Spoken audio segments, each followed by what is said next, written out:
We may be inching closer to a shutdown, but my next guest says the markets will remain largely unaffected, even as proposals show no sign of helping to close that soaring budget deficit. Joining me now is Ed Mills, Washington policy analyst at Raymond James. Ed, it's good to see you. Welcome. Thanks, Kelly. So I think it's interesting that, if anything, we're looking at the biggest impact on the rates market, and that itself is kind of moving the stock market, but you still don't think there's going to be a huge effect? Yeah, Kelly. So what we did at Raymond James is looked at all of the shutdowns since 1995 and said, what did the market do? Because we hear a lot from clients, is this a real concern? And what we found was very counterintuitive. Since 1995, when the market has shut down, when the government is shut down, the market's gone up. There's a little bit of a fear trade sometimes in the treasury markets, but I don't think that this is something that investors really need to fear. And actually, 30 days after the shutdown, universally, the market has been up since 1995. I'm just not, I think what's different this time, and it's not that we all know the economic impact of a shutdown is de minimis, but it does feel like the fiscal picture is very different this time. Even though we've had interest rates at these levels before, it was never with kind of deficit and debts as high as they are. And so I'm just not sure how comparable. In other words, if we said, forget about the shutdown, but what do we do about the fiscal picture? What should be done, right? The 10 years over 4.5% today. What would you say? Yeah, Kelly, I think you kind of are hitting on exactly what Jay Powell said last week, which there's a very long list out there. And I do think that those need to be concerns. I think we look at the right track, wrong track of the country, and people are not very optimistic. And is that going to lead to changes in consumer sentiment? Is that going to lead to changes in consumer behavior, which does have a market implication?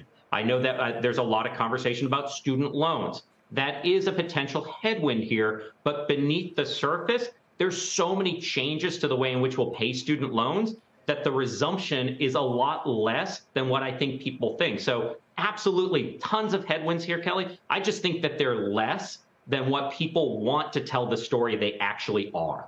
So what is the fight in Washington over? Is it over spending levels?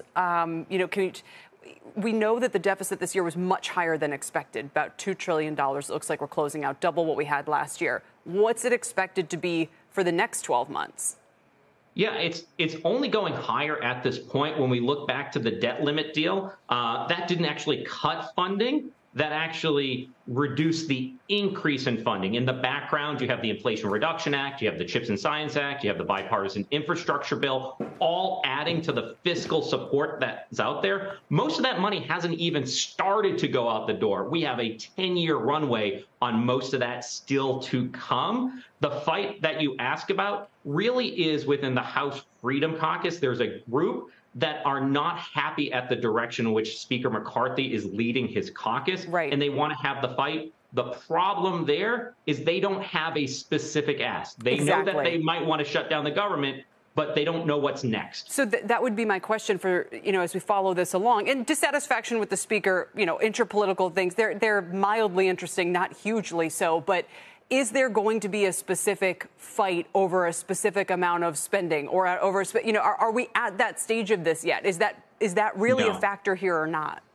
Not really. I mean, I think the fight that we're talking about are pennies. When you talk about the other things that we highlighted, those are massive multi-hundred of billions or trillions of dollars that are out there. So I don't think that comes. And what I'm really focused on here, Kelly, is that all the attention has been on the House. But really, the action, I think, is going to originate in the Senate. If the Senate is able to pass a continuing resolution that keeps the government open, my expectation that could get 75, 80 votes. And then it's only a matter of time before the House has to consider that. That would probably have more than 300 votes. So even if we have a shutdown, it would be short-lived. And then when we get to the final appropriations bills, they're probably not all that much different than what we already have for funding levels in law, passed under the debt limit deal earlier this year.